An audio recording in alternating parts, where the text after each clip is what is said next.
अपने हृदय में विराजमान श्री गुरु महाराज जी का ध्यान करते हुए बड़े प्रेम सहित बोलिए जयकारा बोल मेरे श्री गुरु महाराज की जय। सतगुरु की मौज।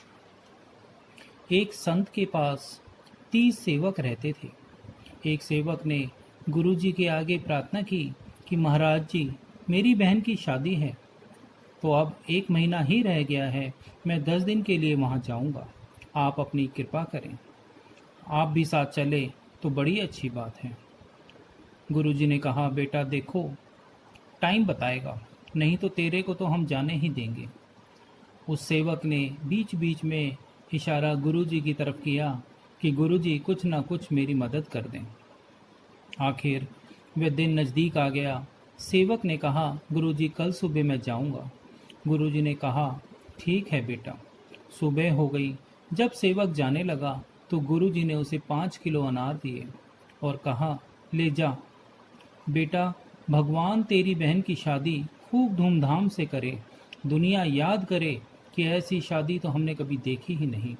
और साथ में 2 सेवक भेज दिए कि जाओ तुम शादी पूरी करके आना।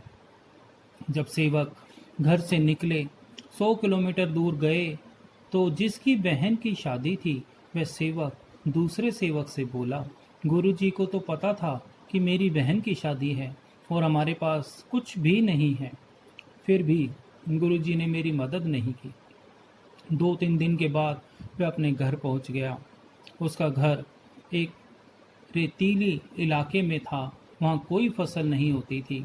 वहाँ के राजा की लड़की बीमार हो गई तो वैद्य जी ने बताया कि इस लड़की को अनार के जूस के साथ ये दवाई दी जाएगी तो यह लड़की ठीक हो जाएगी। राजा ने मुनादी करवा रखी थी कि अगर किसी के पास अनार है तो राजा उसे बहुत इनाम देंगे।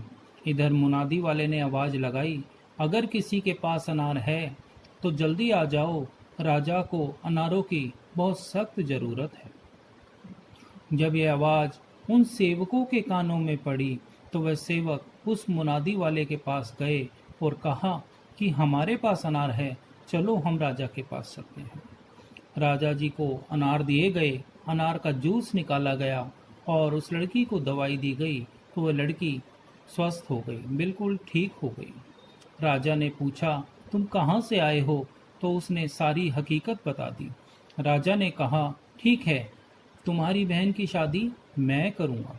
राजा ने हुक्मनामा दिया कि ऐसी शादी होनी चाहिए कि जिसे देखकर लोग यह कहें कि राजा की लड़की की शादी है। सब बारातियों को सोने चांदी गहने के उपहार दिए गए। बारात की सेवा बहुत अच्छी हुई।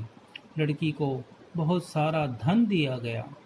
लड़की के माँ बाप को बहुत सी जमीन जायदाद व आलीशान मकान दिए गए और बहुत सारे रुपए पैसे भी दिए गए। लड़की भी राजी खुशी विदा होकर चली गई। सेवक सोचने लगे कि गुरु की महिमा गुरु ही जाने, हम ना जाने क्या क्या सोच रहे थे गुरु जी के बारे में। गुरु जी के वचन थे कि जा बेटा, तेरी बहन की शादी ऐसी होगी कि दुनिया देखेगी। संत वचन हमेशा सच होते हैं। कहने का भाव यह है कि संतों के वचन के अंदर ताकत होती है, लेकिन हम नहीं समझ पाते। जो भी वे वचन निकालते हैं वह सिद्ध हो जाता है। हमें संतों के वचनों के ऊपर अमल करना चाहिए और विश्वास करना चाहिए। ना जाने संत मौज में आकर क्या दे दें और रंक से राजा बना दें। बोलो जयकारा बोल मेरे श्री गुरु महाराज की जय।